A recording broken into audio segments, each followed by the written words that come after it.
चलिए आज हम करेंगे चैप्टर नंबर 6 ग्रेट अचीवर का part 2 which is the question number 14 to 25। तो चलिए फटाफट सॉल्व करते हैं, थोड़ा बहुत समझते हैं। में दिया है Sarojini Naidu accompanied dash to the second round table conference in London. तो वो किसके साथ अकम्पनीड किया था उन्होंने? तो उन्होंने अकम्पनीड किया था महात्मा गांधी के साथ। महात्मा गांधी के साथ उन्होंने सेकेंड राउंड टेबल कॉन्फ्रेंस जो लंदन में हेल्ड हुआ था, उन्होंने वहाँ पे गए थे वो। तो अब क्वेश्चन नंबर 15 देख लेते हैं। The great poet Kalidas was one of the 9 gem Navratna at the court of. तो आपको लगेगा 9 जेम की बात आई है तो अकबर होगा, तो नहीं। अकबर के 9 रत्न में से जो थे सिंगर, वो कौन थे, पोएट थे, वो है कालिदास, सॉरी वो है तानसेन। तो कालिदास जो थे वो विक्रमादित्य के कोर्ट के नवरत्न थे। तो option B will be your correct answer. Question number 16 में बोला है who is known as the father of Indian renaissance. तो वो है राजा राम मोहन रॉय। बिकॉज राजा राम मोहन रॉय जो थे उन्हें फादर ऑफ रेनेसेंस इसलिए कहा जाता था बिकॉज वो बहुत सारे वोमेंस के रिलेटेड जितनी भी चीज़ें थे उसके लिए वो फाइट करते थे ताकि वुमेंस के साथ कुछ गलत ना हो, उनके लिए उनके साथ ज़बरदस्ती ना की जाए, उन्हें कोई ज़बरदस्ती किसी प्रथा में ना बांधी जाए।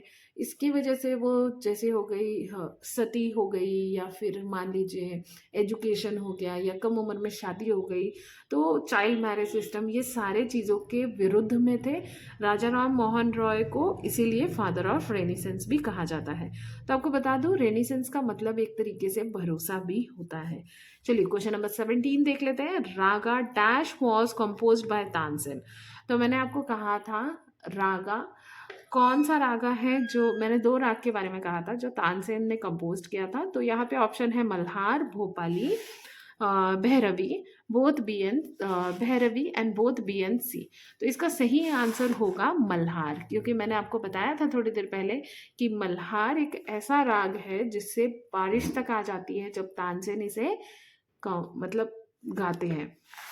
चलिए क्वेश्चन नंबर 18 देख लेते हैं। क्वेश्चन नंबर 18 में दिया हुआ है द आर्यन समाज कॉन्डेम्ड डैश। तो आर्यन समाज किस सारी चीज़ों को पूरी तरीके से खारिज करता है? एनिमल सेक्रीफाइस को, कास्ट सिस्टम को, चाइल्ड मैरिज को एंड ऑल ऑफ दिस। तो ये तीनों ही है ऐसा।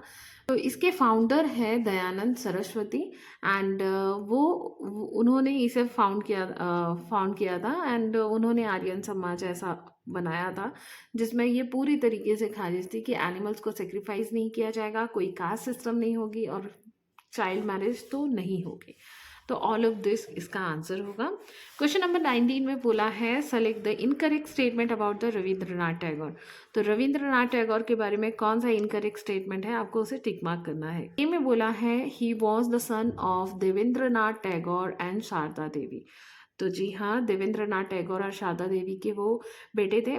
Our national anthem Jana Gana मन was composed by him. It is true, इसे हर बच्चा जानता है। He was awarded knighthood by the English government, however he renounced it in protest against the Jallianwala Bagh massacre. And option D में है none of this. तो इसका सही answer होगा none of this is a incorrect answer because this all are correct one. Okay, question number 20 देख लेते हैं। Question number 20 में बोला है when Rabindranath Tagore was 16 year old he used to publish his poem under the pseudonym. तो नहीं, उसका सही आंसर होगा भानुशिमा। भानुशिमा के थ्रू वो अपने पोएम को पब्लिश करते थे। अचीवर सेक्शन देख लेते हैं। अचीवर सेक्शन क्वेश्चन नंबर 21 में बोला है match the column and select the correct option. Column 1 दिया है, कॉलम 2 दिया है, आपको इसे करेक्टली मैच करना है। महात्मा गांधी है, श्री सैयद अहमद खान है, कालिदास है एंड रविंद्रनाथ टैगोर है। ऑप्शन 2 में दिया हुआ है Abhijnana Shakuntalam and Aligarh Muslim University, Vishwa Bharati university and सत्याग्रह। तो महात्मा गांधी का नाम हम जोड़ेंगे सत्याग्रह के साथ। Sir Syed Ahmad Khan, Aligarh Muslim University, Kalidas, Abhijnana Shakuntalam and Rabindranath Tagore is the Vishwa Bharati university. तो इसका सही आंसर देख लेते हैं किससे मैच करता है। तो इसका सही आंसर मैच करता है ऑप्शन डी से। Option D will be your Correct answer. Let's do the question number 22. Which of the following option on the unscrambling will give the name of the social worker who was born in the Skopje, Macedonia, but come to India and set up an organization named the Missionaries of Charity? Who is he or she? तो missionaries charity जो थी वो one and only mother Teresa की थी. वो sorry सोकजे Macedonia में उनका जन्म हुआ था. एंड चलिए पहले ये अनस्क्रैम्बल को स्क्रैम्बल कर लेते हैं. तो ये है सुश्रुता, ये है महात्मा गांधी, ये है मदर टेरेसा और ये है तानसेन. तो इसका सही आंसर होगा Mother Teresa. Okay, let's do the question number 23. Refer to the given venn diagram. Carnatic vocalist, female and receive Bharat Ratna. चलिए सेलेक्ट करते हैं. Select the option that correctly identify X and Y and select the correct statement regarding them.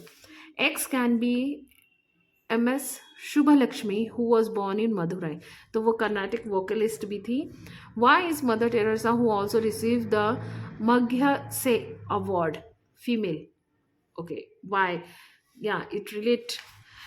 X है, x could be who was called Queen of Music by P.T. Jawaharlal Nehru, and why be a person who's received Nobel Prize for Peace in 1979. तो ये all of this है क्योंकि इसमें बात हो रही है कर्नाटिक वोकलिस्ट जो थी वो शुभलक्ष्मी थी. शुभलक्ष्मी को PT Jawaharlal Nehru queen of music भी कहा करते थे. एंड भारत रत्न जो है वो मदर टेरेसा को दिया गया था इन ईयर 1979 में for the Nobel prize for peace. तो चलिए क्वेश्चन नंबर, इसका सही ऑप्शन पहले बता देती हूँ. इसका सही ऑप्शन है all of this. Question number 24 देख लेते हैं. Read the given statement and select the option that correctly identifies true and false ones. Chakra was a practitioner of the traditional system of Indian medicine known as homeopathy.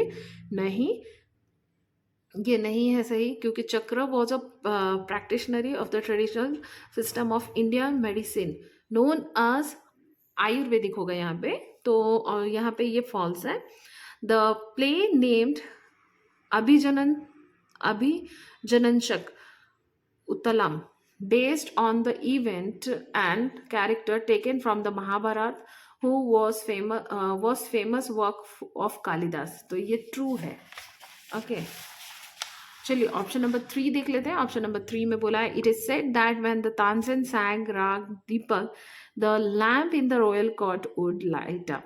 तो तानसेन जब गाना गाते थे, जब राग दीपक से मतलब राग दीपक जब वो सैंग करते थे तो ऐसा हो जाता था कि बंद जो बोलते हैं ना, बंद दिया भी होता है वो भी जल जाता था. इतनी पावरफुल होती थी उनकी राग. सर सही क्वेश्चन नंबर, तो ये ट्रू है. ऑप्शन नंबर 4 में बोला है sir Syed Ahmad Khan founded Aligarh University. So it is true. तो एक ही फॉल्स है, first one, and all are true. तो option D will be your correct answer. Let's do the question number 25. Read the following statement about some of the social reformer of our society and select the option that correctly identifies them. तो he fought against the सती प्रथा. तो सती प्रथा के against जो थे वो मैंने आपको पहले बताया, राजा राम मोहन रॉय थे. He founded the आर्यन समाज. तो वो दयानंद सरस्वती थे. She founded the आर्यन महिला समाज. तो ये पंडिता रामाबाई थी. And he founded scientific society of Aligarh. तो सर सैयद अहमद खान थे. तो option B will be your correct answer. Okay, तो होप सो आपको समझ में आ रहा होगा. अगर आप चैनल में नए हैं तो don't forget to subscribe our channel and stay tune. हम बहुत ही जल्द चैप्टर 7 का वीडियो आपके लिए पोस्ट करेंगे. तब तक के लिए स्टे ट्यून एंड बाय.